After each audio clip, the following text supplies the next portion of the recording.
Hello दोस्तों, आप सभी का स्वागत है आज की इस लाइव क्लास में। और आज हम बात करने वाले हैं 13 अक्टूबर के करंट अफेयर्स के बारे में। दोस्तों, आपके प्रीलिम्स के एग्जामिनेशंस में दोस्तों ज़्यादा समय शेष नहीं रहा है, मात्र 7 माह शेष रहे हैं आज से, राइट।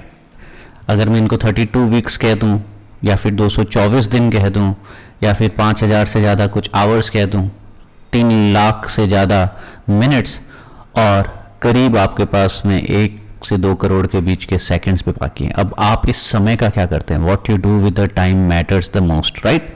पेशेंसफुली, कंसिस्टेंसी के साथ में अपनी तैयारी करते रहिए। आज की क्लास को शुरू करते हैं एक पॉजिटिव थॉट के साथ में। दोस्तों, धैर्य होना अत्यंत आवश्यक है। अत्यंत का मतलब हो गया आपके पास में सर ये तो चीज मस्ट है। अगर आप यूपीएससी या फिर पीएससी जैसे एग्जाम को प्रिपेयर कर रहे हैं तो सर ये एक ऐसा एलिमेंट है जो आपको अपने लाइफ में कहीं ना कहीं संजोना होगा, पिरोना ही होगा। जैसे कि कोई भी माली अगर किसी भी पेड़ को बेसिकली कितना भी पानी दे दे, है ना, इसका मतलब तो ये नहीं कि सर आज पानी दिया तो शाम तक या फिर कल तक, है ना, फल फ्रूट निकल आए उसके। तो सर जो उसका रिजल्ट यील्ड होना है ना, वो तो समय आने पे ही होगा।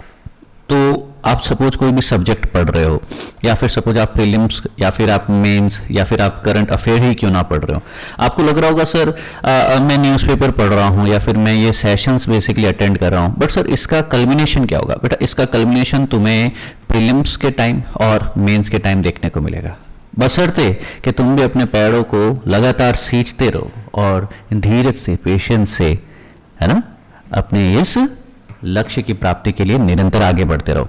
आइए दोस्तों, आज की क्लास को शुरू करते हैं। आज कौन कौन से टॉपिक हम डिस्कस करने वाले हैं? आज की क्लास में जो टॉपिक्स हम लोग डिस्कस करने वाले हैं मित्रों, वो है आपका खुदरा मुद्रास्फीति के बारे में बात करने वाले, फिर भूख सूचकांक की बात करने वाले हैं दोस्तों, भारत की क्या पोजीशन है। फिर इसके अलावा हम लोग मनी बिल के ऊपर सुप्रीम कोर्ट का बेसिकली क्या ऑब्जर्वेशन है, इसको थोड़ा सा समझेंगे, सीखेंगे। सरस्वती सम्मान किन्हें दिया गया है। फिर है इंडिया में कहीं ना कहीं चाय का उद्योग जो है वो गंभीर वित्तीय संकट, फाइनेंशियल क्राइसिस में चल रहा है, उसको समझेंगे। आज की क्लास की शुरुआत हम करेंगे एक महत्वपूर्ण एडिटोरियल से, जिसका शीर्षक है बेहतर सामाजिक न्याय को बढ़ावा देने के लिए बिहार का एक महत्वपूर्ण कदम। तो क्या है सोशल जस्टिस और उसके लिए कौन कौन से बेसिकली जो है केस स्टडीज हो सकते हैं या फिर आपके पास में जो बेस्ट एग्जांपल्स आप कोट कर सकते हैं, उसके अंतर्गत जो है ये आर्टिकल आज आपका काम आने वाला है। आइए इस क्लास को आगे बढ़ाते हैं दोस्तों।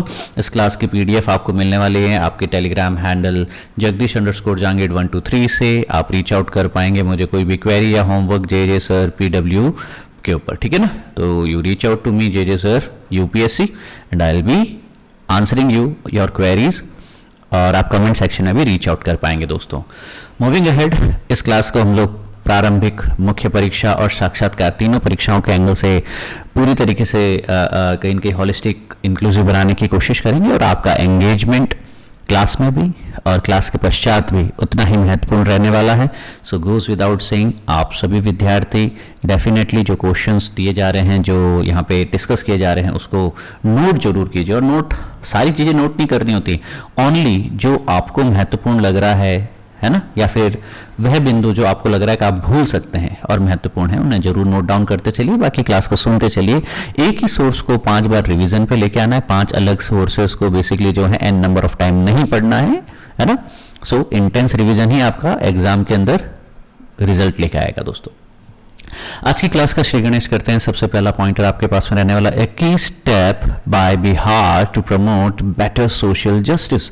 तो यहाँ पे सामाजिक न्याय को बढ़ावा देने के लिए बिहार का एक महत्वपूर्ण कदम क्या है, उसके बारे में जानकारी लेने वाले हैं हम लोग। एडिटोरियल पेज संख्या 8 से बेसिकली इसको जोड़ पाएंगे दोस्तों, ठीक है। सो ये वाला आर्टिकल है दोस्तों आपके पास में की स्टेप बाय बिहार to promote the better social justice. अब आप देखेंगे बेसिकली यह लिखा किसने, ये बेसिकली आपके आरजेडी, राष्ट्रीय जनता दल के मेंबर ऑफ पार्लियामेंट है, MP हैं मनोज कुमार झा। तो मनोज कुमार झा सर ने बेसिकली ये आर्टिकल को पेन डाउन किया है दोस्तों। अब इसमें बेसिकली बिहार के अंदर सामाजिक न्याय की बेसिकली बात की है। देखो, इससे बेसिकली 2 चीजें पता चलने वाली है हमको।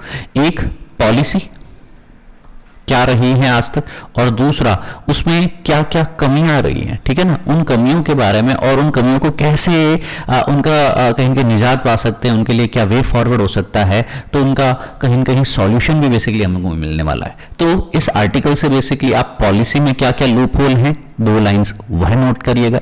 राइट। पॉलिसी क्या है हमारी, उसमें क्या लूप होल्स हैं उसको नोट कीजिएगा, और इसके लिए क्या सॉल्यूशंस हो सकते हैं, और ये इस तरीके से सोशल जस्टिस के लिए हम क्या कर सकते हैं, क्या क्या जो आपके पास में सो कॉल्ड जो बीमारू स्टेट थे एक वक्त, जो सोशल इकोनॉमिक इंडिकेटर से बहुत पिछड़े हुए थे, वह राज्य अब बेसिकली किस तरीके से परफॉर्म कर रहे हैं, इसको जानेंगे, सीखते हैं, वह समझते हैं। आप शीर्षक लगा सकते हैं जीएस पेपर 2 के अंतर्गत, इसका नोट डाउन करेंगे आप सोशल जस्टिस के अंतर्गत दोस्तों। Right, let us start every one of you.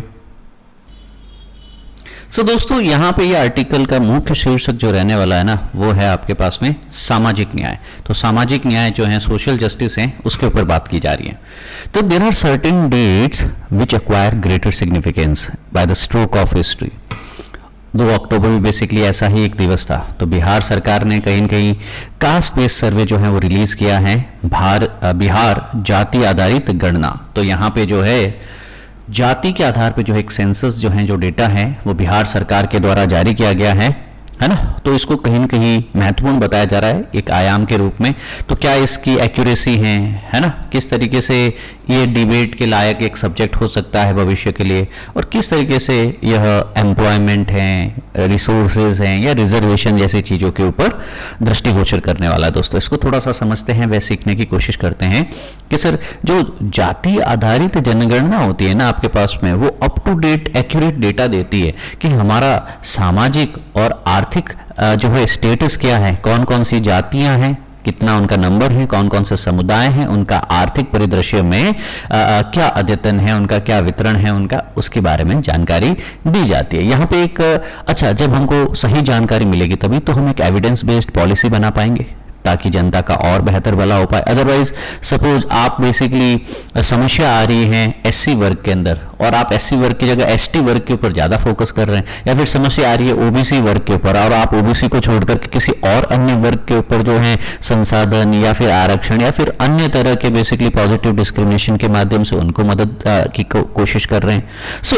जो पॉलिसी मेकर्स होते हैं ना, वो कहीं न कहीं आइडेंटिफाई करते हैं मार्जिनलाइज्ड और डिसएडवांटेज्ड ग्रुप्स को, ठीक है ना, और उनको बेसिकली ज़्यादा से ज़्यादा जो है टारगेटेड इंटरवेंशंस स्कीम्स के माध्यम से, अपनी नीतियों के माध्यम से, प्रोग्राम्स के माध्यम से जो है उनकी बेहतरी की जा सके, उनकी लाइफस्टाइल को, उनके जीवन स्तर को, सोशियो इकोनॉमिक स्टेटस को अपलिफ्ट किया जा सके, इसकी चेष्टा, इसकी कोशिश की जाती है। तो इंडिया के अंदर बेसिकली जो है काफ़ी हिस्ट्री रही है कास्ट बेस्ड डिस्क्रिमिनेशन की, जातिगत जो है भेदभाव, उत्पीड़न जो है एक लंबा इतिहास रहा है, और जाति आधारित जनगणना समाज में मौजूदा ऐतिहासिक अन्याय और असमानताओं की सीमाओं को पहचानने के मापने में मदद कर सकती है। किस तरीके से जो है आज की तारीख में भी जो बैकवर्ड कम्युनिटीज़ हैं, जो एससीज हैं, जो एसटीज़ हैं, जो ओबीसीज हैं, जो इकोनॉमिकली बैकवर्ड क्लास ईबीसीज हैं, एक्सट्रीमली बैकवर्ड क्लास, तो सर किस तरीके से इनके साथ अन्याय हुआ है। आज भी ये जो है मुख्यधारा मेन स्ट्रीम से कितना इनइक्वल स्टेटस में है, कितनी असमानता है, और वो असमानता की सीमा भी क्या है, पराकाष्ठा भी क्या है, उसको क्वांटिफाई करना है अगर आपको, तो आप इस समाज के अंदर कास्ट बेस्ड सेंसस का प्रयोग कर सकते हैं, ताकि आपको सोशियो इकोनॉमिक स्टेटस का एग्जैक्ट पता चल सके। दोस्तों यहाँ पे हम एक्नॉलेज करते हैं इन असमानताओं को, है ना, ये क्रिटिकल स्टेप है टुवर्ड्स एड्रेसिंग देम, है ना। देखिए, आप किसी भी समस्या का निजात कर पाएंगे जब आप सबसे पहले उस समस्या को क्या करेंगे, एक्नॉलेज करें। जब आप असमानताओं को स्वीकार करते हैं तभी तो आप उन्हें दूर करने की दिशा में महत्वपूर्ण कदम उठा पाएंगे, हाँ या ना दोस्तों।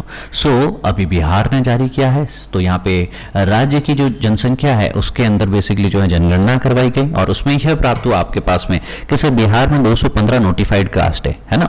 उसमें से जो 36% जो है वो ईबीसी एक्सट्रीमली बैकवर्ड क्लासेस हैं, 27% के करीब बैकवर्ड क्लासेस हैं, है ना, और 19.2 के करीब जो एससीज और एसटीज कम्युनिटी हैं, और मुस्लिम वर्ग जो है वो 4.8% है, और जो हिंदू, राजपूत, क्षत्रिय, ब्राह्मण, जो कहीं न कहीं भूमिहार जिनको कह दो, या फिर जनरल स्टेटस जिनको दे सकते हैं हम लोग, वो है 10.7% के आसपास में दोस्तों। इसी के साथ में शेड्यूल्ड ट्राइब्स जो है वो बिहार में 1.7% के करीब है, और एससी और एसटी को दोनों को मिला करके लगभग जनसंख्या का 21% हिस्सा बनता है।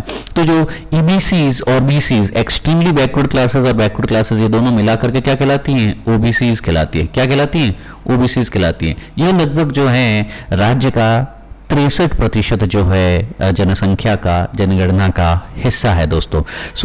15.5% करीब जनरल हैं, 63% के करीब ओबीसीज हैं और 21% के करीब एससीज और एसटी वर्ग हैं। तो यहाँ से हमको और बेहतर पता चला ना, अब हम जनरल के लिए, एससीज के लिए, एसटीज के लिए, ओबीसीज के लिए और बेहतर जो है उनके लिए नीति नियमन और बेहतर ला पाएंगे। अब जब सरकार को एक्यूरेट डेटा पता चलता है तो वो ज़्यादा इफेक्टिव और टारगेटेड वेलफेयर प्रोग्राम्स बना पाएगी आपके पास में, ठीक है ना। और जो भी स्पेसिफिक नीड है अलग अलग कास्ट ग्रुप्स की, उनको इंश्योर किया जा सकता है गवर्नमेंट की स्कीम्स जो हैं, ताकि सबसे ज़्यादा जो गरीब तबका है, वल्नरेबल सेक्शन है, उन तक पहुंचाई जा सके, ठीक है ना। तो इसका क्या फ़ायदा हो सकता है कास्ट बेस्ड डेटा का कि सर सबसे पहले तो फेयर रिप्रेजेंटेशन पता चले कि सर जनप्रतिनिधित्व तो कितना है, जो मार्जिनलाइज्ड कम्युनिटी है ना, उनका सरकार में क्या प्रतिनिधित्व है, उनको कितना शिक्षा मिल रहा है, उनको कितना रोजगार मिल रहा है। तो सर इसका एग्जैक्ट जो डेटा है हमको मिल पाएगा। और अब जब सरकार को पता चलेगा कि सर सपोज यहाँ पे 15% जो है वो क्या है, जनरल कम्युनिटी है, तो क्या इनके लिए 15.5% के आधार के आसपास में सरकारी स्कीम्स में, शिक्षा में, रोजगार में इतना बेसिकली इनको है रिप्रेजेंटेशन या नहीं। अब ओबीसी को 63% है, तो क्या ओबीसी को वाकई 63% जो है उसका रिप्रेजेंटेशन है या नहीं। मतलब जितनी जनसंख्या है जिस समुदाय की, उतना बेसिकली जो है उनको सेवाओं में, उतना उनको सरकारी सेवाओं में, शिक्षा में और रोजगार में रिप्रेजेंटेशन है, उचित प्रतिनिधित्व है या नहीं। अगर नहीं है तो सुनिश्चित करो कितना गैप है। तो हमें पता चला ना क्योंकि हमें ओबीसीज के लिए करना है, ईबीसीज के लिए करना है, एससी एसटी या जनरल के लिए ये करना है ना। तो रिजर्वेशन, आरक्षण जैसे जो एफर्मेटिव एक्शंस पॉलिसीज है आपके पास में, वो ज्यादातर जाति के आधार पर होते हैं और एक एक्यूरेट डेटा हमको पता चल जाएगा तो हम एप्रोप्रिएट लेवल ऑफ रिप्रेजेंटेशन जो है वो उनको दे पाने में कहीं न कहीं कामयाब रहने वाले दोस्तों। तो कास्ट बेस्ड सेंसस जो होती हैं वो कहीं न कहीं पारदर्शिता और जवाबदेही दोनों ही सुनिश्चित करती हैं, ताकि सरकार अपने हर प्रयास में बेहतर से बेहतर सामाजिक न्याय सुनिश्चित कर सके और सरकारी अपनी जवाबदेही के साथ साथ में अपने जो भी संसाधन हैं, जो भी अवसर हैं जो जनता को अवेलेबल होने हैं, उनका एक इक्विटेबल डिस्ट्रीब्यूशन हो सके, उनका कहीं न कहीं जो है समान वितरण सुनिश्चित किया जा सके। आई होप इससे आपको पता चल पाएगा कि सर ऑथेंटिक कास्ट स्टेटस क्या है इंडिविजुअल का, और कोई फ्रॉड से तो वो भी यहाँ पे पता चल जाएगा आपके पास में। तो जेन्युइन कास्ट कौन कौन से बेसिकली बिलोंग कर रही है ना, उनका डेटा कितना बदला है, बढ़ा है या घटा है, तो सारी चीज़ें हमें पता चलती हैं। तो हमें कहीं प्रॉब्लम्स बेसिकली से डिटेक्ट होती हैं और हम हर प्रॉब्लम का सरकार जो है अलग अलग पॉलिसीज़ के द्वारा, है ना, पॉलिसीज़ के द्वारा, प्रोग्राम्स के द्वारा, स्कीम्स के द्वारा क्या कर सकती हैं, उसका सॉल्यूशन बेसिकली इजाद कर सकती हैं, राइट। तो सबसे पहले समस्याएं क्या है, हमें बेसिकली समझना होगा कि सर कौन कौन से इंपॉर्टेंट गवर्नमेंट के इंटरवेंशंस हैं जो इन समस्याओं को बेसिकली खत्म कर सकते हैं। सबसे पहले तो आपको जो जातिगत कहीं न कहीं भेदभाव है, इसकी जड़ें सदियों से बेसिकली रही हैं, उत्पीड़न है आपके पास में, है ना, जो समाज का मार्जिनलाइज सेगमेंट है ना, एससीज, एसटीज, ओबीसीज, है ना, जो हाशिए पे रहता है समाज के अंदर, तो it has resulted in the socio economic and educational backwardness also. सामाजिक, आर्थिक और शैक्षणिक पिछड़ापन भी बेसिकली इनका देखा गया है कि नहीं देखा गया दोस्तों। तो सबसे पहली प्रॉब्लम तो यही है कि सर इनका सोशल, इकोनॉमिक और एजुकेशन, ये 3 नंबर पे भी बेसिकली ये क्या है, पिछड़े हुए हैं। दूसरा बेसिकली प्रॉब्लम जो है हमको पता चलता है इसे कि सर संविधान ने भी कहीं न कहीं कुछ आदेश दिए हैं कि कॉन्स्टिट्यूशन सीधा सीधा कह रहा है कि सर जातिगत बेसिकली अगर डिस्क्रिमिनेशन है, असमानताएं हैं आपके पास में, तो हमें उन असमानताओं को दूर करने के लिए कहीं न कहीं अफर्मेटिव एक्शन देना होगा। हमें ज़्यादा से ज़्यादा बेसिकली कोशिश करना होगा कि सर हम रिजर्वेशन के माध्यम से, शिक्षा के माध्यम से, रोजगार के माध्यम से, राजनीति के माध्यम से उन डिसएडवांटेज्ड, उन कमजोर वर्गों को ऊपर उठा पाएं, ठीक है ना, उनका उत्थान कर पाए। उसके लिए सकारात्मक कार्यवाही करनी होगी, हमें पॉजिटिव एफर्मेशन, पॉजिटिव एक्शंस लेने होंगे दोस्तों। आई होप दिस क्लियर्स। अब तीसरी समस्या क्या है सर, तीसरी समस्या एक और है सर, मानव अधिकार। कि सर अगर आप जाति के आधार पर कोई भी भेदभाव कर रहे हैं तो ये तो मानव अधिकारों का भी तो हनन है, और सरकारें ही तो बेसिकली इसके लिए जिम्मेदार हैं कि सर वो हमारे मानव अधिकारों की रक्षा करेगी, हर नागरिक के मानव अधिकारों की, उनकी समानता की, उनकी डिग्निटी की, और कहीं न कहीं गैर भेदभाव का जो अधिकार है मेरा, उसकी रक्षा जो है सरकार करेगी, क्योंकि ह्यूमन राइट्स का अंतिम कस्टोडियन तो गवर्नमेंट, एग्जीक्यूटिव और जुडिशरी है ही दोस्तों। और समस्याएं हैं सोशल कोहेजन, सामाजिक एकता भी बेसिकली जो है आपके पास में अगर जातिगत भेदभाव रहेगा तो समाज में भी तो विभाजन कायम रहेगा और सामाजिक एकता में भी तो बाधा रहेगी। तो जो हाशिए पर मौजूद समूह रहने वाले हैं उनके बीच असमानता और अन्याय की भावना पैदा हो जाती है ना, कि सर हम इनइक्वल हैं, हमारे साथ में अन्याय होता है। अच्छा, इसके कारण क्या होगा, वह समाज का वह हिस्सा कहीं न कहीं मुख्य धारा से रोष हो सकता है, मुख्य धारा के विरुद्ध वो बेसिकली हथियार उठा सकता है, वो कहीं न कहीं लॉ एंड ऑर्डर समस्या पैदा कर सकता है, वो कहीं न कहीं हुड़दंग हो सकता है, कहीं न कहीं आगजनी हो सकती है, राइट्स होती है, कम्युनल राइट्स भी होते हैं, कई बार आपने देखा होगा, ठीक है ना। तो वो सारी चीजें क्यों है? सामाजिक अशांति, इस सोशल कोहेजन, सामाजिक एकता के टूटने के कारण भी सोशल डिविजन्स कहीं न कहीं बाहर दिखने लगते हैं और सोशल अनरेस्ट, सामाजिक अशांति भी पैदा हो जाती है मित्रों। तो हमारे समाज के अंदर जो अलग अलग जाति वर्ग हैं, जो अलग अलग समुदाय वर्ग हैं, उन सभी को बेसिकली हमें बेसिकली एक प्रॉपर पॉलिसी मैटर्स के थ्रू ये सुनिश्चित करना चाहिए कि उन्हें ये महसूस ना हो कि उनके साथ में जो है समान व्यवहार नहीं किया जा रहा है या फिर उनके साथ में अन्याय हो रहा। तो आप इक्वालिटी को प्रमोट कीजिए, आप ज्यादा से ज्यादा जस्टिस, मतलब सोशल इकोनॉमिक जस्टिस दोनों ही अवेल कीजिए। फिर कहीं ना कहीं सर इकोनॉमिक डेवलपमेंट भी इनकी समस्याओं में से एक समस्या रहती है। तो कास्ट डिस्क्रिमिनेशन के कारण ज्यादा से ज्यादा आपने देखा होगा कि सर कुछ लोगों को शिक्षा मिली तो सर वो बेसिकली बन गए अच्छी खासी नौकरी के अंदर, अच्छे खासे पद पे, अच्छे खासे व्यवसाय में बेसिकली वो चले गए। तो सर अब वो इकोनॉमिकली जो है बहुत ही बेहतर अच्छे से कर पा रहे हैं, है ना। तो सर ये इकोनॉमिक डिस्पैरिटीज या फिर आर्थिक असमानताएं क्यों होती है? क्योंकि सर कुछ जातियों को शिक्षा अवेल की गई थी, कुछ जातियों को शिक्षा से वंचित रखा गया, ऐतिहासिक दृष्टिकोण में देखा जाए तो। कुछ कास्ट ग्रुप है आपके पास में, उनके पास में एक्सेस या फिर लिमिटेड ही एक्सेस थी एजुकेशन की। हेंस एजुकेशन की अनअवेलेबिलिटी के कारण एम्प्लॉयमेंट अपॉर्चुनिटी भी, यहाँ पे रोजगार के अवसर भी बेसिकली सीमित ही उन तक पहुंच पाए। फिर ही शिक्षा अपने आप में ही बेसिकली देखा जाए तो एक discrimination can hinder the access to the quality education.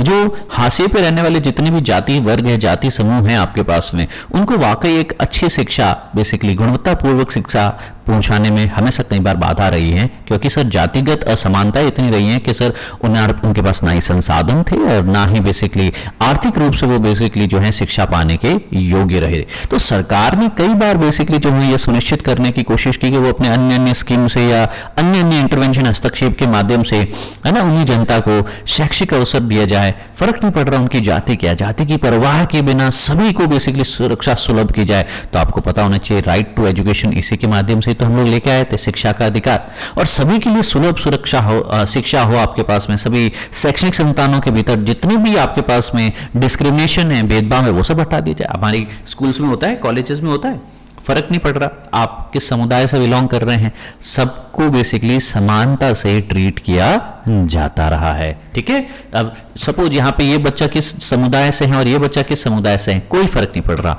All are equal, सभी को बेसिकली एक ही समान माध्यम से क्वालिटी एजुकेशन जो है सुनिश्चित किया जाता है दोस्तों। ठीक है ना। इसके अलावा employment, discrimination in employment can limit the job opportunity, कि सर इस समाज का, इस वर्ग का, इस जाति का या फिर समुदाय विशेष का व्यक्ति है उसी को नौकरी मिलेगी, ऐसा तो है नहीं, है ना। और संविधान ने वो सारी चीजें भी हटाई हैं। और आठवां है कहीं कहीं पॉलिटिकल रिप्रेजेंटेशन, कि सर जो दलित और मार्जिनलाइज कास्ट ग्रुप है आपके पास में, हिस्टोरिकली आपके पास में अंडर रिप्रेजेंटेड रहे हैं ज्यादा सर बेसिकली लोग जो उनमें से पॉलिटिकल पोजीशंस पे, जैसे सरपंच पे या फिर आपके पास में मेजर पोस्ट पे या फिर वार्ड पंच पोस्ट पे या फिर एमपी एमएलए पोस्ट पे, मंत्री पोस्ट, सीएम पोस्ट पे बहुत ही कम देखने को मिले। तो गवर्नमेंट इंटरवेंशन की आवश्यकता है, किस तरीके से आप यहाँ पे इस कमजोर तबके का भी पॉलिटिकल रिप्रेजेंटेशन जो है, राजनीतिक कहीं प्रतिनिधित्व है वो बढ़ावा दे सकते हैं। तो सरकार को हस्तक्षेप करने की आवश्यकताएं हैं जो उनकी चिंताओं को दूर करने के लिए महत्वपूर्ण होता है दोस्तों। तो एम्प्लॉयमेंट हो, ऑक्यूपेशन हो, जॉब्स हो, वर्क हो, इन सब चीजों में सामाजिक, आर्थिक, राजनीतिक, है ना, इन चीजों में इंटरवेंशन की आवश्यकता है। फिर सबसे बड़ी चीज जो हमको जरूरी है वो है अवेयरनेस और सेंसिटाइजेशन, जागरूकता बेसिकली लोगों में लानी होगी, संवेदनशीलता लाने के लिए बेसिकली जो है सरकार काम कर सकती है। ठीक है ना। और यह काम भी बेसिकली कहीं कहीं सरकार एक सिग्निफिकेंट रोल के साथ में, अवेयरनेस प्रोग्राम के साथ में कर सकती है ना, शिक्षा के माध्यम से कर सकती है, कास्ट डिस्क्रिमिनेशन को हटा सकती है, सोसाइटी के अंदर एक संवेदनशीलता हो, समाज के अंदर कहीं की समावेशिता को बढ़ावा देने के लिए सरकार को एक निश्चित और महत्वपूर्ण भूमिका जरूर अदा करनी चाहिए। अपने कई प्रोग्राम्स, शैक्षणिक प्रोग्राम के माध्यम से, एजुकेशनल कैंपेन्स के माध्यम से वो किया जा सकता है मित्रों। फिर एक लीगल फ्रेमवर्क की भी हम लोग इसमें बात करते हैं कि गवर्नमेंट इंटरवेंशन बहुत ही क्रूशियल रहा है आपके पास में, ताकि हम एक एंटी डिस्क्रिमिनेशन जो लॉज है आपको उनको सुनिश्चित कर पाए, है ना। आपको भी पता होना चाहिए आपके पास में कि सर डिस्क्रिमिनेशन जो भेदभाव है उसके विरोधी कई कानून और नीतियां सरकार लेकर आई हैं, पर अब उन नीतियों को मजबूत करना और उनको धरातल पे लागू भी होना, खाली कागज में नीतियां बना लेने से बेसिकली समाज के धरातल पे परिवर्तन नहीं आने वाला। तो उसके लिए सुदृढ़ और पारदर्शी और जवाबदेही मजबूत नीतियां होनी चाहिए और वह लागू भी होनी चाहिए, और प्रतिबद्ध सरकारी प्रयास के बिना ये कानून अप्रभावी रह जाते हैं। तो जब तक सरकार जो है कमिटेड एफर्ट नहीं करेगी तब तक कानून तो हो सकते हैं, पर वो कानून हमेशा क्या रहेंगे, अप्रभावी रहेंगे, इनइफेक्टिव रहेंगे। तो सर ये भी आपको एक लीगल फ्रेमवर्क भी सुनिश्चित करना चाहिए दोस्तों। इसके लिए तो अवेयरनेस जो है, गवर्नमेंट का रोल जो है वो कहीं महत्वपूर्ण है इसमें। अब इसका निष्कर्ष क्या निकालेंगे कि सर भारत में कास्ट डिस्क्रिमिनेशन, जातिगत भेदभाव जो है वो डीपली इनग्रेन्ड प्रॉब्लम है, बहुत ही गहरी समस्या है, और इसका समाधान के लिए सरकारें हैं और कहीं के सिविल सोसाइटी है ना, हमारा नागरिक समाज है, वो निरंतर प्रतिबद्ध है ना, it is constantly committed also. सबसे पहले देखो, कभी भी कंक्लूजन लिखो ना दोस्तों, तो उस कंक्लूजन के अंदर ये पता चलना चाहिए कि हाँ इस अभ्यर्थी को, इस एस्पिरेंट को नॉलेज है कि समस्या क्या है, और उस समस्या का ज़्यादा डिटेल में नहीं जाते हुए आप बेसिकली ये बताइए कि उसका समाधान क्या हो सकता है, क्योंकि आप अभी बेसिकली भविष्य में नीति निर्माता बनने वाले। तो यहाँ पे क्या इंटरवेंशंस लेके आएंगे? Such intervention is not only essential to rectify historical injustices but also to uphold the principle of equality, justice, human rights for all the citizens regardless of the caste. तो सर हमें सरकार से कई ऐसे intervention चाहिए होंगे, कई हस्तक्षेप, कई सरकार की पॉलिसीज में, प्रोग्राम्स में, कानूनों में, है ना, उनमें कहीं कहीं हमें बदलाव लाना चाहिए, ताकि जो ऐतिहासिक कहीं न कहीं आपके पास में इन लोगों के साथ में असमानता रही है ना, जो अन्याय रहा है ना, उसको हटाया जा सके और सभी नागरिकों को फर्क नहीं पड़ रहा कि सर उनकी जाति क्या है, उनकी सामाजिक पृष्ठभूमि क्या है, उनको समानता से, उनको न्यायपूर्वक, उनको मानव अधिकारों के सिद्धांतों के साथ में ट्रीट किया जाना चाहिए। ये कंक्लूजन आप लिख सकते हैं, वो काफ़ी सेफ रहेगा आपके लिए, और इन लाइनों को आप जरूर बेसिकली जो है अपनी कॉपी में लिखने की चेष्टा कीजिएगा दोस्तों। राइट, अब बढ़ते हैं नेक्स्ट आर्टिकल की तरफ। दोस्तों इस आर्टिकल में हम बात कर रहे हैं रिटेल इन्फ्लेशन की, और रिटेल इन्फ्लेशन जो है आपके पास में खुदरा मुद्रास्फीति जिसको कहा जा सकता है, यहाँ पे बताया गया कि सर अगस्त से सितंबर माह के अंदर बेसिकली इसमें बदलाव हो चुका है ना। अगस्त में यह पहले थी आपके पास में 6.8% और जो गिर करके अभी हो चुके हैं 5%। तो सर इन्फ्लेशन का कम होना, है ना, इन्फ्लेशन मुद्रास्फीति का कम होना बढ़िया है सर हमारे लिए। सो कहीं न कहीं आपके पास में आरबीआई ने अभी बताया है कि with rise in the food prices easing, है ना, तो जो पहले आपके पास में खाद्य वस्तुओं के मूल्यों का बेसिकली जो है कीमतें बढ़ चुकी थी, वो अभी बेसिकली घट चुकी है ना। पहले 10% इन्फ्लेशन था उनमें, और अब वो बेसिकली 6.6% हो चुकी है। तो सर रिटेल इन्फ्लेशन से रिलेटेड कई आर्टिकल्स हमने ऑलरेडी बेसिकली जो है प्रीवियसली भी डिस्कस किए हैं कि सर इंडिया का रिटेल इन्फ्लेशन जो है आज सितंबर के अंदर लगभग 5% के करीब आ चुका है। पिछले 2 महीनों के अंदर लगातार वो बेसिकली थ्रेशोल्ड से ऊपर चल रहा था, 6% से ऊपर चल रहा था, अभी कम होकर के वो है 5% तक आ चुका है। अब रूरल इन्फ्लेशन के बारे में बात बताई जा रही है कि सर अभी भी रूरल ग्रामीण क्षेत्रों में जो मुद्रास्फीति है वो लगभग 5.5% के करीब चल रही है आपके पास में, ठीक है ना।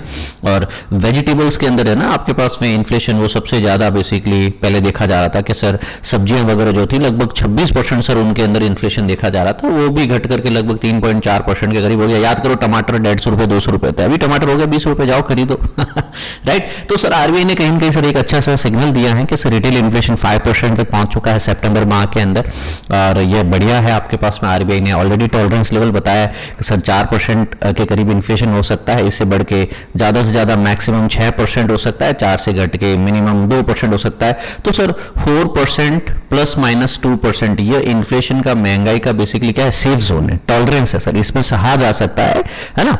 बट सर इससे भी ज्यादा और इससे भी कम बेसिकली ज्यादा बेहतर नहीं हो। अब सर ये कम क्यों हुआ, अभी 6.8 से बेसिकली 5% हुआ, कारण क्या है सर? सबसे बड़ा कारण बेसिकली बताया जा रहा है कि सर फूड इन्फ्लेशन, जो भी खाद्य वस्तुओं की कीमतें थी उनमें घटावट हुई एक, और फिर कहीं कहीं आपने पढ़ा होगा कि अभी माननीय प्रधानमंत्री जी ने एलपीजी की जो प्राइसेस में भी कहीं की दरों में कटौती की है, तो एलपीजी प्राइसेस भी बेसिकली जो है वो कम हुए हैं। इसके कारण भी बेसिकली ये 2 मुख्य रीजंस बताए जा रहे हैं, इनको आप लिख सकते हैं, गोज विदाउट सेइंग। इसका सिग्निफिकेंस क्या होगा सर हमारी इकोनॉमी के लिए? हमेशा याद रखना कि सर जब भी इन्फ्लेशन एक लिमिट में रहे, एक कहीं कहीं जैसे हमने कहा सर 4% से 6 या फिर 2 के बीच में रहे, इस रेंज के अंदर है, तो सर दिस इज गुड। ये कहीं ना कहीं एक पॉजिटिव संकेत है हमारे इकोनॉमी के लिए। 6 से ऊपर जाते ही थोड़ा सा हमको अलार्मिंग सिचुएशन है, और 2 से नीचे जाते ही भी अलार्मिंग सिचुएशन है। तो कंज्यूमर्स को ऑब्वियसली कुछ रिलीफ जरूर मिला होगा यहाँ पे, ठीक है ना। और एसेंशियल गुड्स और सर्विसेज हैं, अब वो काफी अफोर्डेबल हो जाएगी उनके लिए, ठीक है ना। So, however, it remains to be seen as if the trend will continue if the RBI will adjust the interest rates accordingly. तो सर अभी ब्याज दरें तो नहीं बढ़ाई गई हैं आपके पास में, रिटेल इन्फ्लेशन की बात की गई है। रिटेल इन्फ्लेशन ही होता है जिसको हम आपके पास में कंज्यूमर प्राइस इंडेक्स के आधार पे कैलकुलेट करते हैं ना, तो यही रिटेल इन्फ्लेशन है, यही खुदरा मुद्रा स्फीति है जिसको हम उपभोक्ता मूल्य सूचकांक के नाम से भी जानते हैं दोस्तों, है ना। It is the rate at which the price of the goods and services जो कंज्यूमर्स खरीदते हैं पर्सनल यूज के लिए, है ना। तो कंज्यूमर्स पर्सनल यूज के लिए जो चीजें खरीद रहे हैं उनका प्राइस अगर लगातार बढ़ता जाए आपके पास में, तो इसको कंज्यूमर प्राइस इंडेक्स के अकॉर्डिंग बेसिकली कैलकुलेट किया जाता है। तो अभी पहले 6.8 था, अभी गिर करके हो चुका है 5%। बस इतना सा याद रखना है अपन को। सीपीआई में बेसिकली गुड्स और सर्विसेज, वस्तुएं और सेवाएं दोनों देखी जाती है दोस्तों। टिपिकली आपके पास में ऐसा हाउस होल्ड में, घरों में जो चीजें आप खरीदते हैं, जैसे खाने के लिए कपड़ा हो, आपके पास में हाउसिंग की चीजें, है ना, आपका ट्रांसपोर्टेशन की, मेडिकल केयर की चीजें जितनी भी हो ना, भोजन, कपड़ा, आवास, परिवहन, चिकित्सा जैसी चीजें इसमें देखी जाती है दोस्तों आपके पास में। I hope this point is quite clear to all of you. अब टाइप्स ऑफ इन्फ्लेशन के अंदर बेसिकली पता होना चाहिए कि कंज्यूमर प्राइस इंडेक्स भी बेसिकली जो है आपको 4 लेवल पे चेक किया जाता है। जैसे एक इंडस्ट्रियल वर्कर्स के लिए, एक एग्रीकल्चर लेबर्स के लिए, फिर रूरल लेबरर्स के लिए है, और अर्बन नॉन मैनुअल एम्प्लॉयज के लिए भी कैलकुलेट किया जाता रहा है आपके पास में।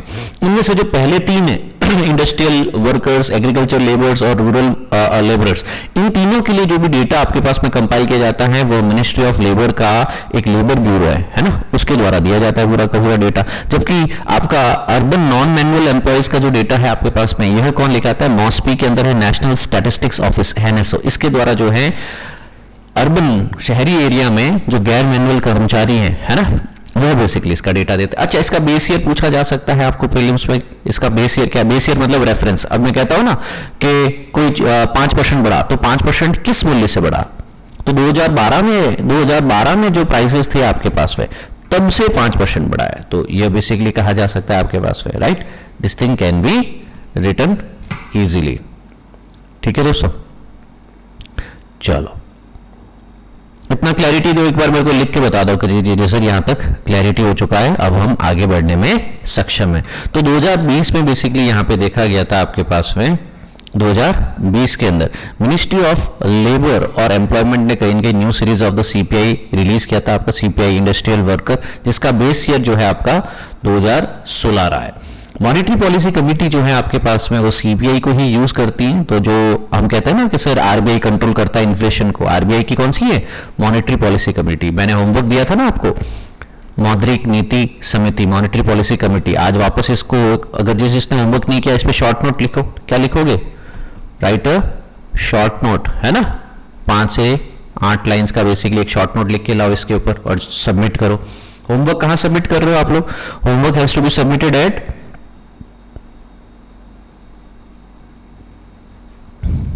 जे सर यूपीएससी, ठीक है। ये टेलीग्राम हैंडल है आपका, और टेलीग्राम ग्रुप जहां से पीडीएफ मिलेगी वो कौन सा है?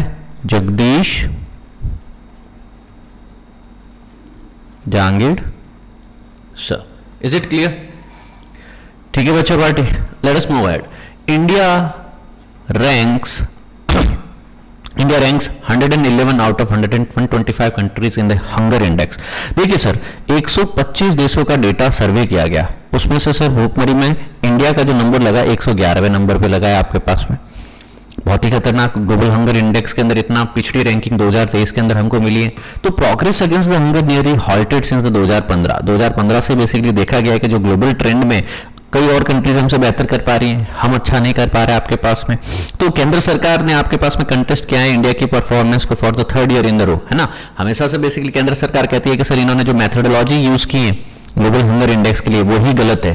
तो सरकार बेसिकली जो है इस को बेसिकली क्या कहती है कि सर मेथोडोलॉजी जो है आपके पास में इनकी त्रुटिपूर्ण कार्य प्रणाली है, अतएव बेसिकली ये जो स्थान दिया गया है भारत को 111वां स्थान, है ना, वो काफी बेसिकली न्यायपूर्वक नहीं है या फिर पारदर्शी नहीं है। बस इतना सा याद रखना है आपको। जीएचआई के बारे में important data, global hunger index वैश्विक स्तर पे बेसिकली भूख सूचकांक है यह, है ना। इंडिया को 111वीं रैंकिंग मिली है 2023 की इसकी रैंक में, गत वर्ष बेसिकली जो है 2022 में हमारी 107वीं पोजीशन थी। अब बेसिकली हम लोग और भी बेसिकली गिर गए, कितना 107वीं से 111 पे पहुंच गए, है ना, 4 स्थान पीछे चले गए। तो यहाँ पे बेसिकली जो index highlight the concerning statistics India reports, है ना, and the world highest child wasting rates eight staggering 18.8, बहुत ही खतरनाक चिंताजनक आंकड़े पे प्रकाश डाला है कि भारत विश्व में सबसे अधिक 18.7% बच्चों की कमजोरी की दर बताता। तो इंडिया के अंदर जो चाइल्ड वेस्टिंग है वो सबसे ज्यादा सर खतरनाक है। मतलब 100 में से 18 बच्चे जो है सर वो चाइल्ड जो है वो वेस्टेड है। मतलब सर उनका कहीं न कहीं जो वेट है, बॉडी है, मास है, वो प्रॉपर नहीं है। और इंडिया के neighbouring countries, even Pakistan, Bangladesh, Nepal, Sri Lanka भी, ये भी बेहतर कर रहे हैं हमसे। सोचने की कोशिश करो sir, they are comparatively way better than us, at least in this index. Speaking of the indicators, will move forward. अगर यहाँ पे बेसिकली देखा जाए तो आपके पास में जो है अलग अलग बेसिकली सूचकांक होते हैं, अलग अलग कलर बैंड्स होते हैं आपके पास में। ये सूचकांक में अगर आपको 9.9 से कम आपके जो मार्किंग रहती है तो इसका क्या मतलब हुआ आपके पास में, इसका स्कोर जो है अगर 9.9 से कम है तो ये अच्छा माना जाता है। 10 से 20 के बीच का स्कोर सामान्य, 20 से 34-35 का स्कोर जो है वो कहेंगे गंभीर है। और भारत जो है, भारत का स्कोर है 28.7 और भारत भी जो है गंभीर या फिर सीरियस हंगर की कैटेगरी में आता है। फिर है सर आपके पास में 35 से 50 के बीच में, इसको चिंताजनक माना जाता है। और 50 से ऊपर अगर आपका भूख सूचकांक, ग्लोबल हंगर इंडेक्स का इंडिकेटर से आते हैं तो ये बहुत ही चिंताजनक बात हो जाती है दोस्तों। भारत 2011 से लेकर के अभी 2022 तक देखा जाए तो लगातार बेसिकली जो है पहले 67वीं रैंक हुआ करती थी, अभी 107वीं, और 2023 में अभी क्या है 111वीं रैंक बेसिकली हमारी हो चुकी है। तो सर लगातार बेसिकली जो है रैंकिंग के जो मेथड्स हैं उसमें भी कुछ बदलाव आए हैं। अब ये टूल है, जीएचआई क्या है, ये इंडेक्स, ये सूचकांक क्या है, इसके माध्यम से आप विश्व के लेवल पे, क्षेत्र पे लेवल पे और राष्ट्रीय स्तर पे भूख को व्यापक रूप से मापने और ट्रैक करने का ये एक उपकरण है, राइट। सो यहां पे बेसिकली आप अलग अलग लेवल पे 4 कंपोनेंट्स होते हैं। सबसे पहला है अंडर नरिशमेंट, अल्प पोषण, कि सर जितना basically the share of the population with insufficient caloric intake, sir जितना इनको कैलोरिक इनटेक चाहिए, सेवन चाहिए होता है, वो उतना अपर्याप्त है उनके लिए, अंडर नरिश्ड है वो लोग। फिर सर चाइल्ड स्टंटिंग, बौनापन जिसको कहा जाता है, कि सर जो बच्चे हैं आपके पास में 5 साल की कम उम्र के, उन बच्चों की जो हिस्सेदारी है ना, जो आपके पास में 5 साल से कम बच्चों की हिस्सेदारी, जिनकी लंबाई उनकी उम्र के हिसाब से कम है, कि सर एज के अकॉर्डिंग जो है उनका जितना हाइट बढ़ना चाहिए था वो नहीं बढ़ा, तो ये अंडर न्यूट्रिशन को दर्शाता है, ये कुपोषण को दर्शाता है, ठीक है। फिर है चाइल्ड वेस्टिंग। अब चाइल्ड वेस्टिंग का क्या मतलब है कि सर जितनी आयु होनी चाहिए आपके पास में 5 वर्ष तक के बालक की, उसके अनुसार उसका भार, उसका वेट, उसका वजन नहीं बढ़ पाया, यह भी बेसिकली अंडर न्यूट्रिशन कुपोषण को दर्शाता है आपके पास में। फिर चाइल्ड मॉर्टेलिटी, मृत्यु दर, ऑब्वियसली सर आपके पास में जो बच्चा अपने 5th बर्थडे से पहले ही बेसिकली जो है कहीं न कहीं ही डाइज अवे, तो यहाँ पे 5वें जन्म से पहले मरने वाले बच्चों का हिस्सा बेसिकली जो मृत्यु दर कहलाता है आपके पास में, बाल मृत्यु दर। और आंशिक रूप से यह भी बेसिकली जो क्या बताता है कि सर न्यूट्रिशन नहीं थे, अनहेल्दी एनवायरनमेंट में रहा था बच्चा, इस कारण। तो सर अंडर नरिशमेंट हुआ, स्टंटिंग, वेस्टिंग और मॉर्टेलिटी, ये 4 प्रमुख क्राइटेरियाज है। क्या प्लीज इसको कॉपी में लिख लेंगे, अल्प पोषण, बौनापन, वेस्टिंग और बाल मृत्यु दर। इन 4 क्राइटेरियाज के आसपास में ही बेसिकली जो है ये इंडेक्स के नंबर दिए जा रहे हैं आपको, 9 है, 10 है, 20 है, 35 है, 50 अबव है, ठीक है। अब यहां पे जो इंडेक्स है वो 100 पॉइंट्स तक दी जाती है आपके पास में, ठीक है ना। अब इसके अंदर बेसिकली जैसे जैसे आपके पास में सिवियरिटी है ना, गंभीरता बढ़ती जाएगी आपके पास में, तो 0 का स्कोर जो है वो बेस्ट है, 0 इज बेस्ट, है ना। और जैसे जैसे आप 100 तक जाएंगे आपके पास में सीरियसनेस क्या है और भी स्टैगरिंग होती जाएगी आपकी। जीएचआई बनाता कौन है, ये ग्लोबल हंगर इंडेक्स जो है यूरोप का एक एनजीओ, नॉन गवर्नमेंटल ऑर्गेनाइजेशन है, जिसका नाम है कंसर्न वर्ल्ड वाइड, है ना, एंड वेल्थ हंगर लाइफ। क्या नाम है आपका, वेल्थ हंगर लाइफ। तो सर आपके 2 एनजीओ मिलकर के बना रहे हैं। नंबर 1 चीज ये पूछा जा सकता है आपके पास में, ठीक है ना, कितना स्कोर है, 0 से 100 के करीब है। 0 सबसे बेस्ट है कि सर 0 हंगर है वहां पे, और 100 का मतलब सर हंगर बहुत ही ज्यादा मात्रा में है। 4 इंडिकेटर्स हैं आपके पास में। भारत की रैंक पिछले साल 2022 में 107वें पे थी, 2023 में 111वें पे रख दी गई है आपके पास में। और ग्लोबल हंगर इंडेक्स जो है यह एक वार्षिक रिपोर्ट है, है ना। और जीएचएस कोर्स का इनके डेटा यूज करते हैं 5 साल के पीरियड का। तो जो 2023 में यूज किया, 5 साल, पिछले 5 साल का डेटा यूज किया गया है। अभी 2022 का जो डेटा था आपके पास में, तो उसमें डेटा 17 से 18, 19, 20 और 21 तक का, 17 से 21 का डेटा यूज किया गया। तो सर ये 5 ईयर का डेटा यूज करके बेसिकली अगले साल की 6th ईयर की इंडेक्स बनाता है। तो अभी जैसे 23 का था, तो इसके लिए कौन सा डेटा यूज किया गया, 2018, 19, 20, 21 और 22, है ना। तो ये 5 साल का डेटा यूज करके हमको 2023 में 111वीं रैंकिंग दी गई है दोस्तों। आई hope this point is quite clear. तो ग्लोबल हंगर इंडेक्स समझ में आया।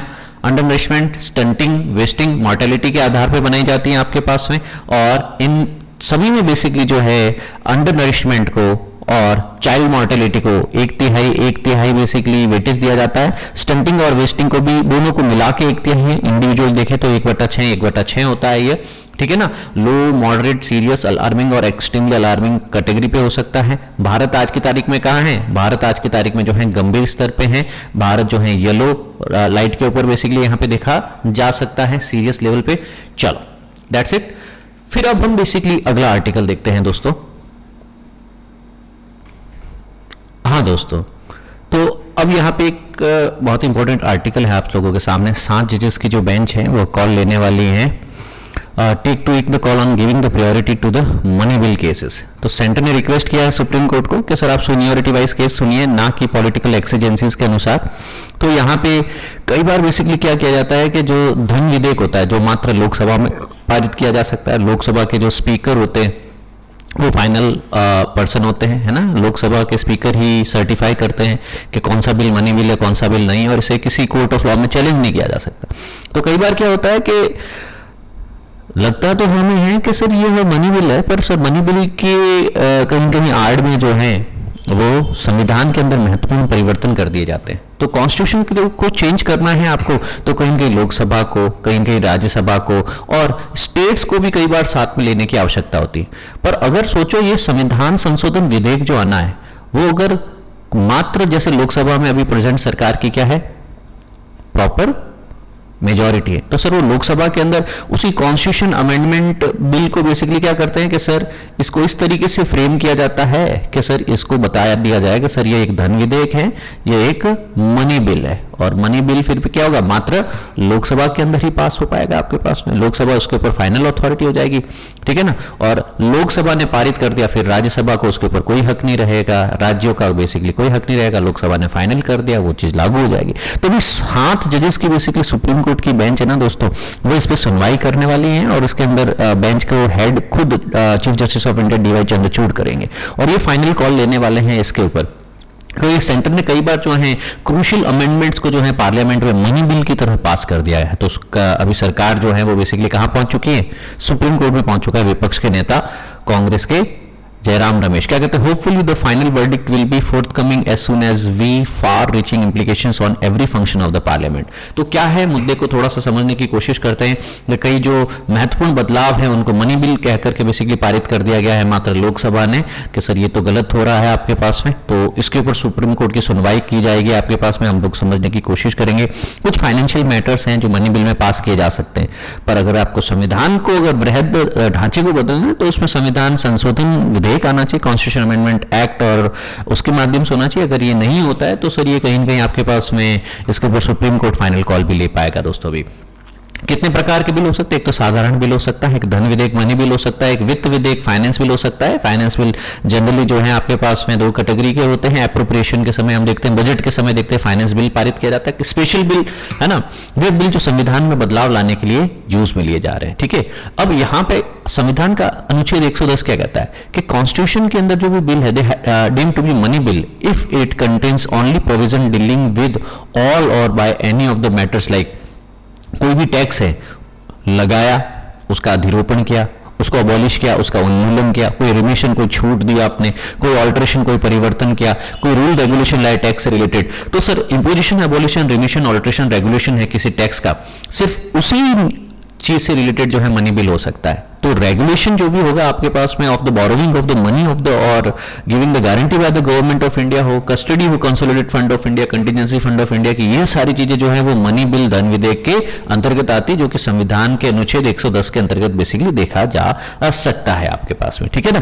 So those bill which contain only provisions dealing with the matters specified in article 110, जो टैक्स से रिलेटेड हो, रेगुलेशन से रिलेटेड हो, कंसोलिडेटेड फंड, कंटिजेंसी फंड से रिलेटेड हो, है ना, तभी इनका एप्रोप्रिएशन, जैसे कंसोलिडेटेड फंड से कोई पैसा निकालना है, उसमें कोई एक्सपेंडिचर के बारे में बात करनी है आपके पास में, अमाउंट को बढ़ाना है, घटाना है, पब्लिक अकाउंट ऑफ इंडिया की रिसिप्ट से रिलेटेड बातें, तो सर यही चीजें सिर्फ और सिर्फ जो है मनी बिल का क्राइटेरिया हो सकती हैं। मनी बिल और फाइनेंस बिल में क्या डिफरेंस हो सकता है उसको भी थोड़ा सा समझ लेना चाहिए। फाइनेंस बिल तो है, कुछ कुछ मनी बिल के जो है सिमिलर होते हैं, वित्त विधेयक और अर्थ विधेयक, धन विधेयक में कहीं न कहीं जो है थोड़ी समानता भी होती है, इन द सेंस दैट दोनों में ही प्रोविजंस होते हैं टैक्स एक्सपेंडिचर से रिलेटेड आपके पास में, ठीक है ना। That make tax and expenditure that में only contain in the specified article 110 clause 1, जबकि मनी बिल स्पेसिफिकली आपके पास में सेंटर करता है its identity around the provision A to G, it is certified in the speakers as such. और finance bill basically क्या होगा, it comes as a money bill only when it carries the speaker's certification. कई बार जो finance bill होता है, वित्त विधेयक होता है, अगर स्पीकर को लगता है, लोकसभा के स्पीकर को लगता है कि सर ये धन विधेयक है, तो फाइनल इनका सर्टिफिकेशन लग गया, तो वही फाइनेंस बिल को मनी बिल की तरफ रेसिव किया जा सकता है। तो bills that are not certified by the speaker कौन कौन से होंगे, तो bills that contain any of the matter specified in article 110 but do not contain only those matters article relating to the 117 clause 1, जैसे ordinary bills contains the provision involving the, जैसे expenditure है, consolidated fund की बात करेंगे, है ना, तो ये सारी चीजें उसमें आ जाएगी। तो फाइनेंस बिल बेसिकली किस में आएगा, आर्टिकल 117 क्लॉज 1 में आएगा आपके पास में, जहां पे सेम प्रोविजंस होंगे टैक्सेशन के, एक्सपेंडिचर के आपके पास में, ठीक है ना, वो सारे फाइनेंस बिल में आएंगे। But only it is introduced in the after the recommendation of the president in the Lok Sabha only, तो इसके लिए भी आपको प्रेसिडेंट का प्रायर रिकमेंडेशन चाहिए फाइनेंस बिल के लिए भी।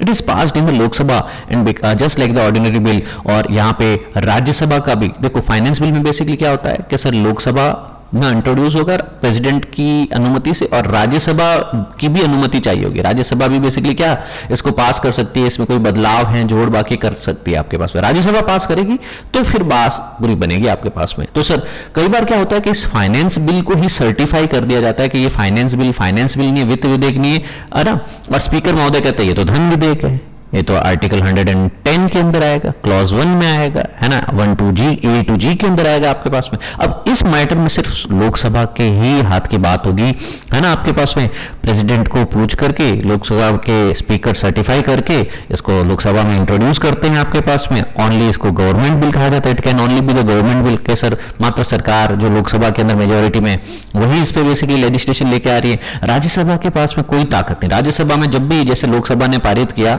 ये बिल जब भी राज्यसभा में जाएगा तो राज्यसभा को well with in the 14 days यह बिल बेसिकली जो है वापस रिटर्न करना होगा, है ना। और तो और मनी बिल पे प्रेसिडेंट भी जो है एक्सेंट विदहोल्ड नहीं कर सकते और ना ही उसको रिटर्न कर सकते हैं। तो सोचो मनी बिल, अगर सरकार को कोई भी त्वरित गति से कोई कानून करवाना हो, है ना, तो उस फाइनेंस बिल को बेसिकली मनी बिल के रूप में वो पारित कर देती है।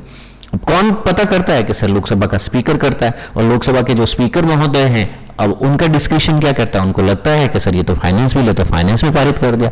तो money bill can not be return to the house by the president also, Rajya Sabha का भी कोई बेसिकली हस्तक्षेप नहीं।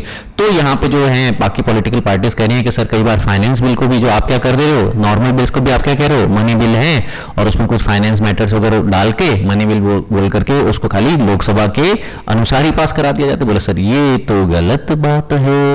और यहाँ पे राज्यसभा के अंदर बेसिकली जो है कोई भी ताकत नहीं, राज्यसभा में not amend money bills but can recommend amendments, है ना, खाली रिकमेंडेशन सुझाव दे सकती है। अब राज्यसभा के जो सुझाव है वो कोई बाइंडिंग नहीं है, जरूरी नहीं है कि यहाँ पे जो है लोकसभा उस सुझावों को अपनाए ही अपनाए। 14 दिन में राज्यसभा से बिल वापस लोकसभा में आ जाएगा, और आपके पास में deemed passed by the both houses in the form originally passed by the Lok Sabha, तो जैसे लोकसभा ने पास किया वैसा ही बेसिकली इसको पास मान लिया जाता है। अब चिंताएं क्या है आपके पास में कि सर मनी बिल जो है आपके पास में इसका स्पेशल फीचर एक है कि सर इसको सर स्पीकर महोदय का सर्टिफिकेशन लगता है। सर्टिफिकेशन आता है 110 क्लॉज 3 के अंतर्गत, है ना, कि सर स्पीकर का डिसीजन जो है ना with reference to the certification वो फाइनल है। प्रमाणीकरण तो वही करेगा सर, उन्होंने मान लिया तो वह फाइनल शब्द हैं आपके। अब इसमें दोस्तों कई बार क्या होता है कि लोकसभा, जैसे देखो अपने पास में जो स्टेट है उसका बेसिकली गवर्नमेंट को बेसिकली 3 हिस्सों में, स्टेट को 3 हिस्सों में बेसिकली बांटा जाता है। जुडिशरी है आपकी, एग्जीक्यूटिव है आपकी, और लेजिस्लेचर है ना। तो ये जो लेजिस्लेचर है हमारा, है ना, जिसमें लोकसभा आती है, राज्यसभा आती है ना। तो सर इस लोकसभा को भी बेसिकली क्या है, इसकी खुद की ऑटोनॉमी है, संसदीय विशेष अधिकार है, पार्लियामेंट्री प्रिविलेज है। अब कई बार बेसिकली क्या होता है कि जैसे ही इस लोकसभा स्पीकर ने सर्टिफाई कर दिया, राज्यसभा की पावर ही खत्म हो गई, राज्यसभा इसमें कोई बदलाव नहीं कर सकती। इवन मोर और लेस कहीं न कहीं आपने प्रेसिडेंट को भी बेसिकली हटा दिया है ना, प्रेसिडेंट भी बेसिकली उस पर कुछ नहीं कर सकता।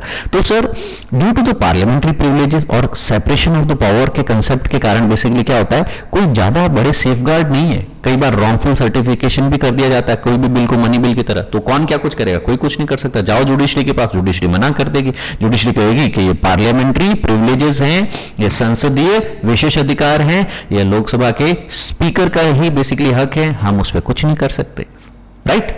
सो यहां पे जो पॉलिटिकल पार्टियां हैं कई बार बेसिकली वॉकआउट भी करती हैं, प्रोटेस्ट भी करती हैं कि सर राज्यसभा को आपने बेसिकली आउट ऑफ पिक्चर ही कर दिया मनी बिल बोल करके। कई बार जैसे आधार आया था आपके पास में, targeted delivery of the financial services subsidies benefit services act.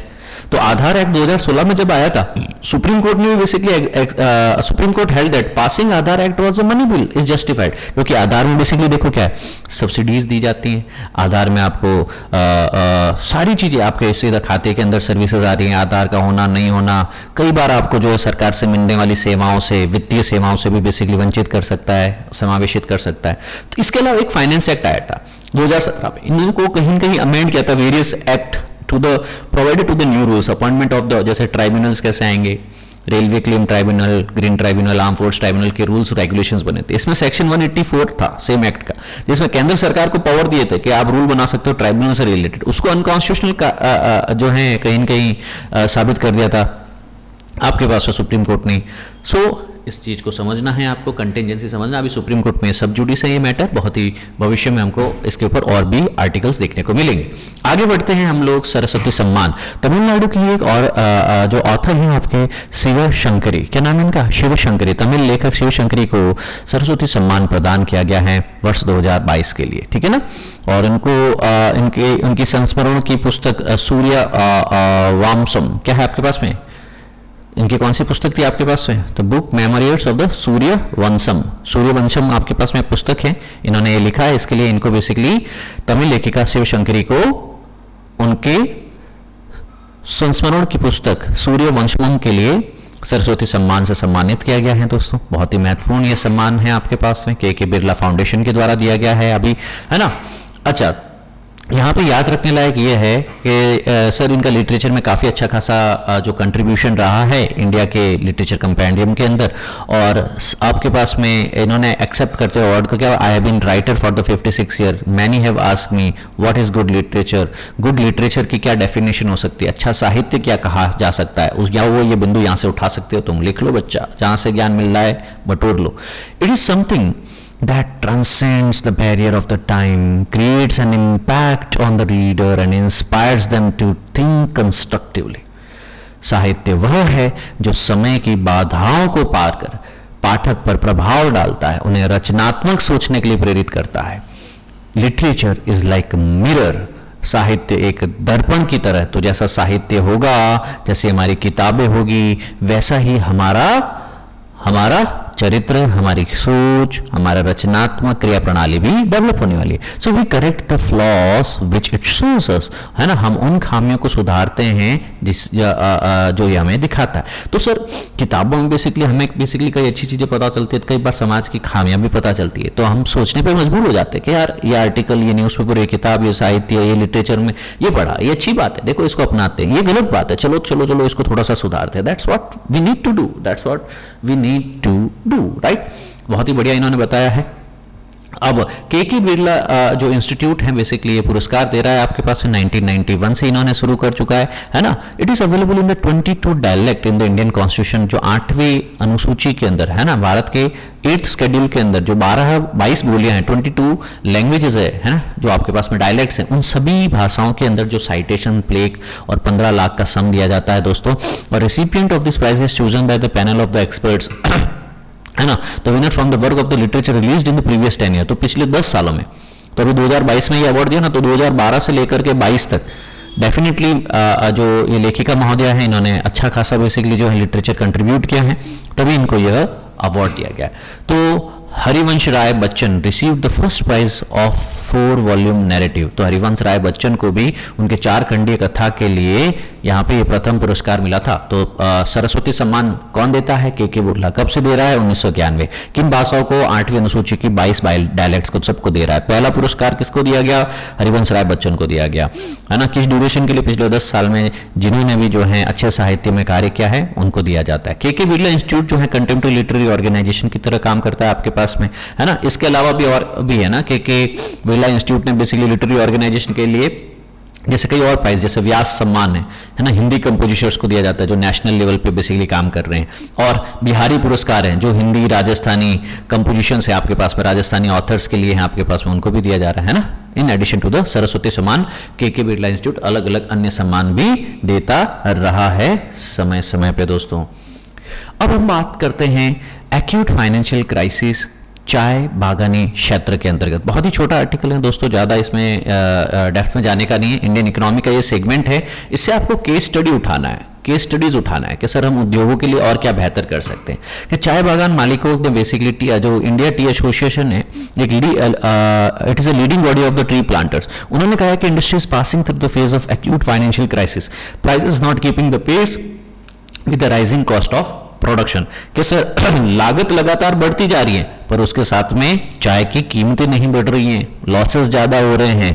तो ईरान की तरफ जो एक्सपोर्ट होता था वो भी कम हो चुका है और कहीं न कहीं एनुअल ग्रोथ रेट है वह कम हो चुकी है। तो यहां से 3-4 पॉइंट हम ले सकते हैं कि कंपाउंडेड एनुअल ग्रोथ रेट जो है, वार्षिक वृद्धि दर जो है आपके पास में, वो कितनी रही है?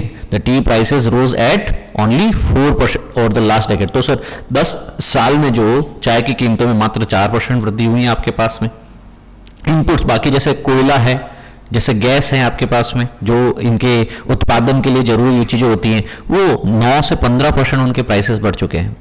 तो सोचने की कोशिश करो, लागत बढ़ चुकी है पर सर चाय के प्राइसेस नहीं बढ़ रहे हैं। एक्सपोनेंशियल इंक्रीज हुआ है प्रोडक्शन कॉस्ट के अंदर आपके पास में, छोटे छोटे टी ग्रोवर्स भी बेसिकली बढ़ चुके हैं। इसके कारण क्या है? सरप्लस टी मार्केट में अवेलेबल है, और जब किसी भी चीज का सरप्लस अवेलेबिलिटी होगा, डोमेस्टिक कंजम्पशन भी बेसिकली बढ़ता है आपके पास में, remaining in the system as domestic consumption and export have not grown in to absorb it. अब देखो, नहीं तो भारत में चाय पीने वाले ज्यादा बढ़ रहे हैं और ना ही बाहर एक्सपोर्ट बेसिकली की जा रही चीजें। तो सर इसके कारण क्या होगा आपके पास में कि सर कृषक तो पहले सपोज सर आप उगाते थे, आपके दादाजी उगाते थे, फिर आपके पिताजी और उनके भाई सभी लोग उगाते थे, अब 4 हो गए कृषक, और अब आपके पिताजी के जो बागान थे उनमें बेसिकली 4 जने, और मतलब आप और आपके 3 भाई सब लोग उगा रहे हैं। तो मतलब क्या हुआ? लगातार जनरेशन बाय जनरेशन प्रोडक्शन तो बढ़ता जा रहा है छोटे छोटे जो हैं चाय के बागानों के अंदर, पर सर उसको एब्जॉर्ब करने के लिए ना ही तो हम एक्सपोर्ट कर पा रहे, ना ही डोमेस्टिकली भारत में बेसिकली इसकी कोई ज्यादा डिमांड बढ़ पा रही, ना ही प्राइसेस बढ़ पा रही। हेंस जब चीजों की ज्यादा सप्लाई होगी, कम डिमांड होगी, तो क्या होगा? प्राइसेस कम होगी, और जब प्राइसेस कम होगा तो क्या होगा? रेम्यूनरेशन नहीं मिलेगा, तो फाइनेंशियल क्राइसिस में चला गया है। एक्सपोर्ट सिनोरियो भी कहीं न कहीं जो है, शिपमेंट्स भी हैं आपके पास में, ईरान में पहले ज्यादा जाता था, उनमें भी कहीं न कहीं टी एक्सपोर्ट जो है वो काफी कम देखने को मिला है। तो भारत की कुल चाय का निर्यात लगभग 20% जो है वो ईरान में जाता था, उसमें भी लगातार गंभीर रूप से बेसिकली गिरावट देखने को मिली। ईरान पे सैंक्शंस हो गए हैं, ट्रेड को रेस्ट्रिक्शंस लगा दिए गए हैं, है ना। तो इंडिया का टी एक्सपोर्ट सबसे ज्यादा कहाँ होता था? ईरान में होता था, ईरान में ज्यादा से ज्यादा होता था। तो पिछले 2 वर्षों में देखा जाए तो आपके पास में वह मिनिस्ट्री ऑफ द कॉमर्स कह रही है कि सर पहले 111 मिलियन के करीब हम बेचते थे, अब मात्र 78 मिलियन के करीब बेच रहे हैं। रशिया में 88 मिलियन था, वो कम होकर 60 हो गया। तो लगातार हर देश में, कुछ देशों को छोड़ करके, यूएई जर्मनी को छोड़ करके, हर देश में बेसिकली हमारा चाय का एक्सपोर्ट कम होता जा रहा है। चाय दो एरिया में बनाई जा रही है भारत के अंदर। एक है आपका नॉर्थ ईस्ट वाला रीजन और दूसरा रीजन है आपका दक्षिण भारत, कर्नाटका, केरला, तमिलनाडु वाला रीजन, ठीक है ना। सेकंड लार्जेस्ट टी प्रोड्यूसर है भारत, है ना। लार्जेस्ट ब्लैक टी प्रोड्यूसर है चाइना के बाद में, और फोर्थ लार्जेस्ट एक्सपोर्टर भी है टी का दुनिया के अंदर। So India is also the largest consumer of the black T. सबसे ज्यादा ब्लैक टी हमें कंज्यूम करते हैं। लगभग 18% दुनिया का जो है कंजम्पशन ब्लैक टी का भारत अकेला कर जाता है। टी ग्रोइंग रीजन जो है एक तो उत्तर पूर्व के अंदर है असम वाला क्षेत्र, और ना बंगाल वाला क्षेत्र आपके पास में, फिर साउथ वाला इंडिया वाला रीजन आ जाता है। टी ग्रोइंग रीजन जो आपके पास में लार्ज स्केल अंदर नीलगिरीज साउथ के अंदर, साउथ में कौन सा, नीलगिरीज साउथ के अंतर्गत। That's it, very simple it is. चलो दोस्तों अब कुछ प्रैक्टिस क्वेश्चन है, इसको सॉल्व कीजिएगा आप लोग, आंसर कीजिए। Which of the following is an example of the demand pull inflation. Demand pull के कारण कि सर ज्यादा बेसिकली जो है आपका मांग से प्रेरित मुद्रास्फीति, सर डिमांड बढ़ने के कारण वस्तुओं की कीमतें बढ़ जाती हैं। सेंट्रल बैंक जो है कई बार क्या कर देता है, इंटरेस्ट रेट कम कर देता है, इंटरेस्ट रेट कम कर देता है, लोअर कर देता है। उसके कारण क्या होगा, कंज्यूमर्स के हाथ में ज्यादा पैसा है तो ज्यादा स्पेंड कर पाएंगे, है ना। और उसके कारण हर चीज का पहले वो 10 रुपए था तो 11 रुपए में खरीद रहे हैं, 12 रुपए में खरीद रहे हैं। अब उनकी प्राइसेस, उनका मुद्रा जो है प्राइसेस जो है वो बढ़ चुका है। Which of the following is a rare indicator of is used by the IFRPI to compute the global hunger index report. Undernourishment, child stunting और मॉर्टेलिटी, ये तीनों हैं। एक और है ना इसके अलावा, कौन सा है, चाइल्ड मॉर्टेलिटी रेट, है ना। स्टंटिंग के अलावा वेस्टिंग भी है ना। चलो सो एक और ऑप्शन है आपके पास में, बताइएगा कि कौन सा सही है। Money bill can be introduced in the state legislative council also. Council में जाएगा, नहीं जाएगा। Money bill can be introduced by the private member also, नहीं, it is only by the government. Government bill भी इसको कहा जाता है। तो दोनों ही बेसिकली आपके पास में जो है असत्य है, नीदर 1 and 2 आर करेक्ट, दोनों ही गलत हैं। So with reference to the tea board, है ना, इट इज कंसिडर्ड, आपके पास में स्टेटमेंट है क्या, ये स्टैट्यूटरी बॉडी है, yes it is a statutory body, और it has overseas office in Dubai and Moscow as well. बिल्कुल सर, दुबई मॉस्को में भी इसके ओवरसीज ऑफिस देखने को मिलते हैं। अभी क्वेश्चन दे रहा हूं और इसको लिख करके सबमिट करिएगा आप लोग। जे सर यूपीएससी पे, ठीक है, ये टेलीग्राम हैंडल पे। और आप अपना इस क्लास का जो पीडीएफ है वो आप डाउनलोड कर सकते हैं। कैपिटल में सर्च कर लीजिएगा या स्मॉल में भी चलेगा, जैसे लिख रहा हूं वैसे जगदीश जांगीड़ सर करके जो आपका चैनल है वहां से भी बेसिकली आप सर्च कर सकते हैं। Discuss the significance and the challenges associated with the conducting the caste census in the India. ये सर भारत में जातिगत जनगणना करने से क्या महत्व है और ये करने के लिए क्या चुनौतियां, चैलेंजेस क्या है। अच्छा, और जब हम बेसिकली सारे इनजस्टिसेस के बारे में एग्जैक्ट हमारे पास में क्लियर एक्यूरेट डेटा होगा तो क्या मेजर लेंगे उसके लिए। सपोज आपको पता चला कि ओके जातिगत ये बदलाव है, सोशियो इकोनॉमिक ये सिचुएशन है मेरे राज्य की, मेरे देश की, तो आप सामाजिक न्याय सुनिश्चित करने के लिए क्या करने वाले हैं, सामाजिक न्याय सुनिश्चित करने के लिए क्या उपाय है आपके पास में, इसको लिखिएगा आप लोग दोस्तों। 250 वर्ड्स में इसका आंसर लिखने की कोशिश कीजिएगा। बेस्ट आंसर्स को मैं है वो कल की क्लास के अंदर भी शो करने वाला हूं आपको, ठीक है। With this being said, thank you, जय हिंद, सर्वदा शक्तिशाली, and God bless you all.